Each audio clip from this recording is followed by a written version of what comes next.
Bhargav case ఏమైంది? ఏమిటి అంత ఇంట్రెస్ట్? ఒకసారి ఇంటికి పంపావు కదా. నువ్వేం తెప్పడక్కర్లేదు. నేను చిన్నప్పటి నుంచి పెంచాను కనుక నెలకు 10,000 రూపాయలు ఇస్తున్నాను. నేను ముట్టుకున్నానా? కూతురులా పెంచావు, నన్ను ముట్టుకుంటే నీ కళ్ళు పోవా? ఒప్పుకున్నావు కదా కూతురు లాగా పెంచాలని. కూతురు దగ్గరకు కూడా ఇలాగే పంపిస్తావా? ఏ కోపం వచ్చిందా? పారాయి మనిషి కన్నదాన్ననేగా నన్ను పావులా వాడుతున్నావు. నీ బిడ్డలిద్దరూ విదేశాల్లో పై చదువులు చదువుకోవాలి. నేను మాత్రం నీ పని చేసి పెట్టడం కోసం పోలీస్ అధికారులకు ప్రభుత్వ అధికారులకు బానిసలవ్వాలి. అంతేగా? ఏమిటి నోటికొచ్చినట్టు పేలుతున్నావు? ఆ రోజు నా చేతుల్లో నీ బాబు చచ్చాడన్న సానుభూతితో నిన్ను చారదీశాను కానీ లేకపోతే నువ్వేమైదానవే? ఏ గంగలోనూ మునిగి చచ్చేదాన్ని. ఆహా, చూస్తూ ఉంటే నీలో ఏదో చాలా గొప్ప మార్పు వచ్చిందే. ఎవడి ప్రేమలోనే పడ్డావా లేకపోతే ఎక్స్పర్ట్ వాడి వల్ల పడ్డావా? ఒక మహానుభావుడు నా కళ్ళు తెరిపించాడా. ఆ మహానుభావుడి పేరు భార్గవేనా? అవును. అన్యాయంగా ఆ మనిషిని మీరు జైలు పాలు చేశారు. పిచ్చి పిచ్చి వేషాలు వేయకు. నా పేరేం రాజరాజ నరేంద్రుడు కాదు, సారంగధర చరిత్రను తిప్పి రాయించడానికి. ఏరా, దాన్ని కంటికి రెప్పలా కనిపెట్టుకుంటారా అంటే ఆ భార్గవ్ గారి మీద మనసు పెట్టుకున్న సంగతి నాకు ఎందుకో చెప్పలేదు. నిన్ను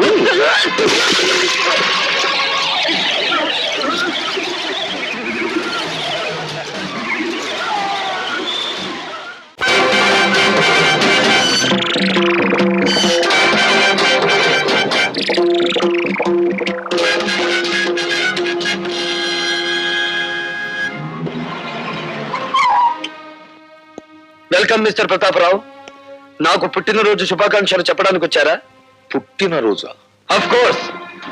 జైలుకు వెళ్ళక ముందు ఈ రోజు నా పుట్టినరోజు కాదు, కానీ ఈ బంది కాలంలో నుంచి బయటపడ్డ ఈ భార్గవ్కు ఈ రోజే నిజమైన పుట్టినరోజు. మిస్టర్ భార్గవ, ఒక నిర్దోషి దోషిగా జైలు గోడల మధ్య శిక్ష అనుభవించి బయటకు వస్తే అతని మానసిక ప్రవృత్తి ఎలా ఉంటుందో ఒక పోలీస్ ఆఫీసర్ గా నేను ఊహించగలను. ప్రవృత్తిని ఊహించగలరేమో గాని ఈ రోజు నుంచి నా వృత్తిని మాత్రం మీరు ఊహించలేరు.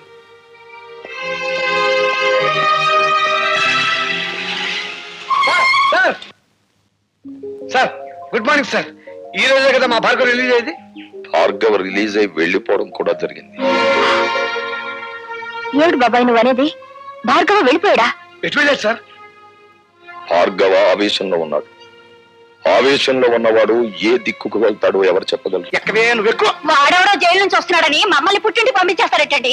మా తమ్ముడు ఉద్యోగ ప్రయత్నంలో ఉన్నాడు కదా, కనీసం వాడైనా దగ్గర ఉంచుకోండి. ఏమే, అవతల పొజిషన్ థ్రిల్ అయిపోతుంటే ఇంకా పురాణం చెప్తూ కూర్చుంటావంటే నువ్వు కారు ఎక్కువ చెప్తా. 4 రోజులు గడిచినాయి అంటే గతం మర్చిపోతాడు, అన్ని గొడవలు సర్దుకుంటాయి. ఇవేం కంగారు. మీ అమ్మగారి పురాణం మీద కొత్త అయినట్టు సొత్త కూకుంటావేట్రా? పోనీ చాలండి సంబడం.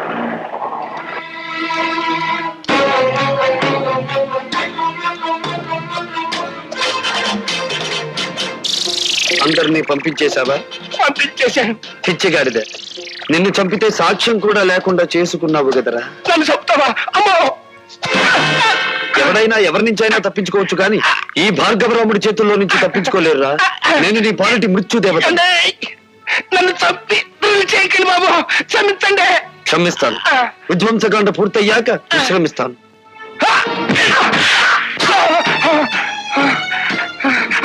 ఈ పిచ్చ కదరా నీ దగ్గర లంచంగా తీసుకున్నానన్నావు. ఈవీసీఆర్ టీవీలో కదరా నాకు లంచంగా ఇచ్చానని చెప్పావు. ఈ పని కదరా నేను అవినీతితో తీసుకున్నానన్నావు.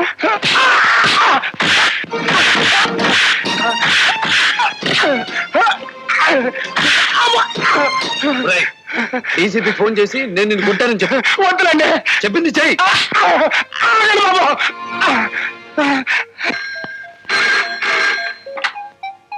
హలో, నమస్కారం. నేను డీసీపీ గారు, నేను సదానందని మాట్లాడతాను.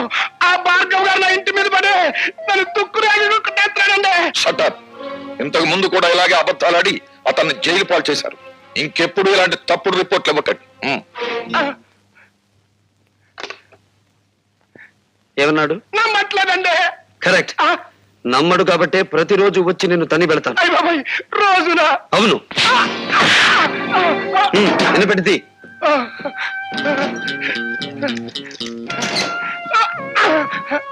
ఇది నువ్వు నాకు ఇవ్వని ఫ్రిడ్జ్, వీసీఆర్, టీవీ, ఫ్యాను కొనుక్కోవడానికి కావలసిన డబ్బు. ఇది ఇంటల్లుడిలా నిన్ను ఇంటికొచ్చి కొట్టిపోవడానికి మోటార్ సైకిల్ కొనుక్కోవడానికి కావలసిన డబ్బు. అంటే మా అల్లుడికి చిచి, మా అమ్మాయికే కొలుసుకొని పెట్టలేదండి. అలాగా? ఏ అమాయకురాల్ని మోసం చేసి కేసులో నన్ను ఇరికించావు ఆ పిచ్చి కూతురికి డైమండ్ నెక్లెస్ కొనుక్కోవడానికి కావలసిన డబ్బు. ఎలా ఉంది మన థ్రిల్? అసలు థ్రిల్ అంటే ఎట్టుంటుందని ఇప్పుడే తెలిసిందండి. వస్తా. అంటే మీకంటే బందిపోట్లేనివ్వండి బాబు. అన్నయ్యడండి? ఊరంతా వెతికాను, ఎక్కడ కనిపించలేదు. కనిపించలేదా? అసలు జైలు నుంచి విడుదలయ్యాడా? అయ్యాను. నేను విడుదలవటమే కాదమ్మా, చట్టం గొడుగులో న్యాయం ముసుగులో బందీగా ఉన్న ఈ వ్యవస్థకు గుణపాఠం చెప్పబోతున్నాను.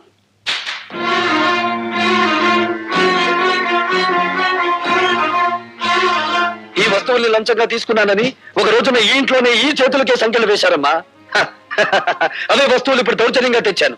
అడిగే దమ్మున్నవాడు లేడు, ఎక్కడ పని ప్రశ్నించే హక్కున్నవాడు లేడు. హక్కున్న వాళ్ళ మేమున్నాను రా. నువ్వు చెడిపోయి తీసుకొచ్చిన ఈ వస్తువులన్నీ స్వీకరించడానికి మేము సిద్ధంగా లేం. నువ్వు వట్టి బోడా శంకరుడివిరా. ఇన్నేళ్ల నుంచి ఆటో నడుపుతున్నా నువ్వు నీ భార్య మెడలో చిన్న బంగారపు గొలుసైనా చేయించగలిగావా?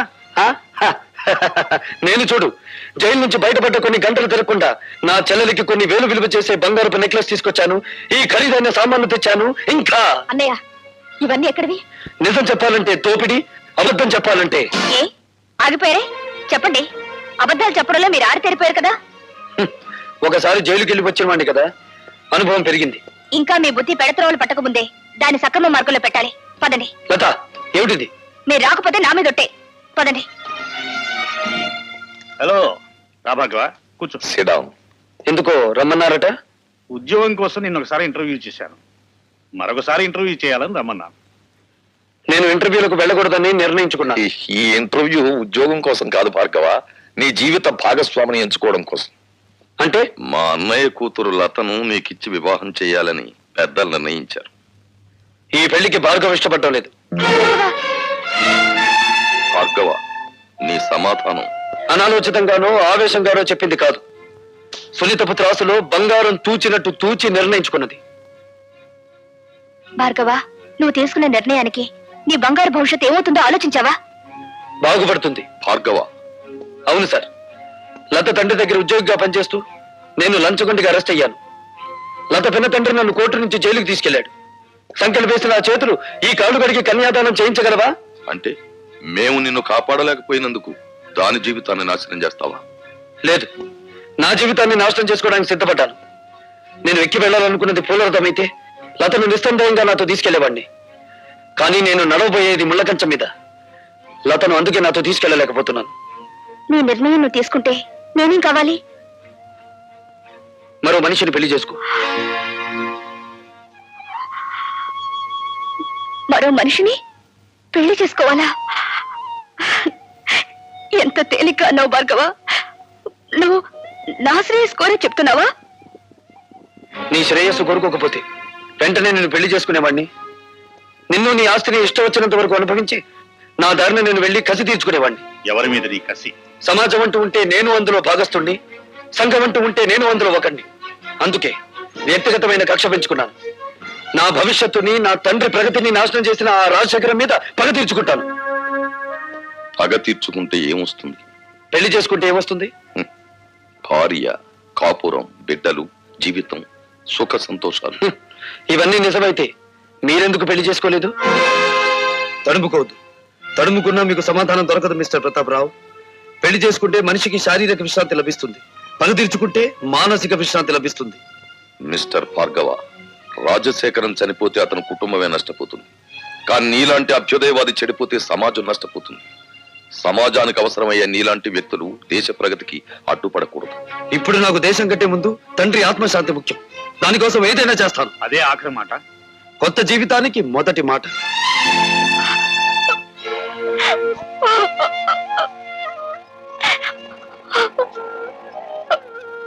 ఊరుకోమా, ఊరుకో. అతను ఎంత చెప్పినా వినే మనిషి కాడమ్మా. ఆవేశం చల్లారిన తర్వాత అతనే తిరిగి వస్తాడు. ఊరుకో.